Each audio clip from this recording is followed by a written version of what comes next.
स्वतः आले इकडे बघा, हे तुमच्या दादा, हे तुमच्या जागजी गावचं पत्र आहे, असं नाही तुमच्यामुळे विकास झाला पाहिजे का? अहो मी काय बोलतो, 10 पैकी 2 विषय काय चाललाय, मग गुंड कोण आहेत? तुम्ही मुलीकडे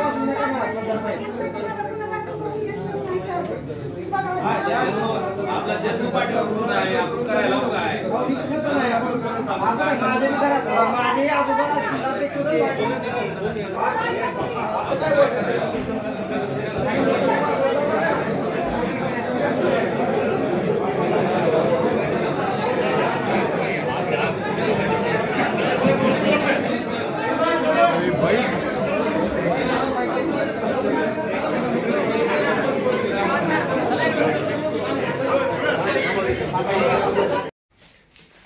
आज बैठकीमध्ये पालकमंत्र्यांची बैठक होती, त्या बैठकीमध्ये खासदारांचे आपल्या आता खटके उघडले, नेमकं काय प्रकार होता, तो काय घडलं होतं?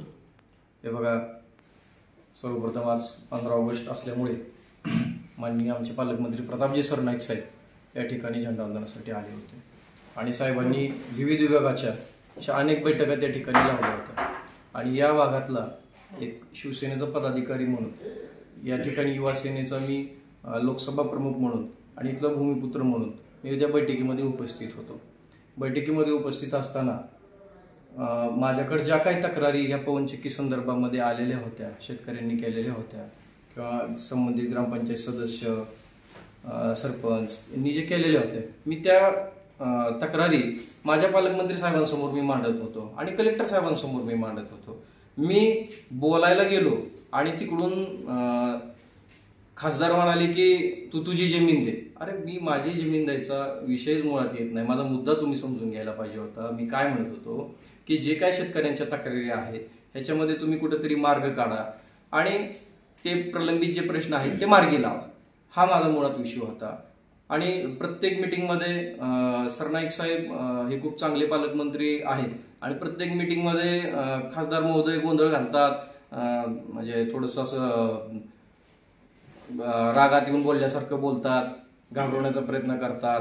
आणि तिकडं वाशीच्या म्हणजे परवा दिवशी मी त्यांची एक बाईट पाहिली, उपोषण चालू होतं, ते त्या ठिकाणी गेले आणि तिथं सांगितलं की ते टावर आणि पोल तुम्ही काढून टाका.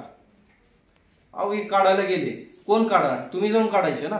गोरगरीब शेतकऱ्यांच्या लेकरांवर केसेस करायच्यात का? कायदा व सुव्यवस्थेचा प्रश्न तयार करायचा का? एकीकडनं तुम्ही सांगता की म्हणजे पोलिसांना की तुम्ही असं करायचं नाही, एकीकडनं तुम्ही सांगता टावर पाडा. कोण पाडा? तुम्ही जाऊन पाडा. बरोबर आहे. आता पुढची भूमिका काय आपल्या?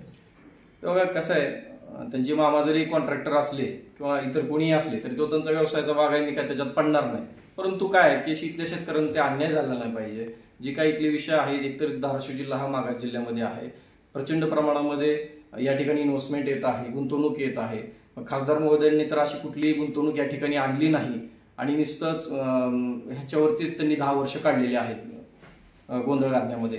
तर कुठेतरी रोजगार निर्मिती असेल, कुठेतरी युवकांचे प्रश्न असतील, ह्याच्यावरती त्यांनी भर द्यायला पाहिजे असं मला वाटतं. आणि एवढं बोलून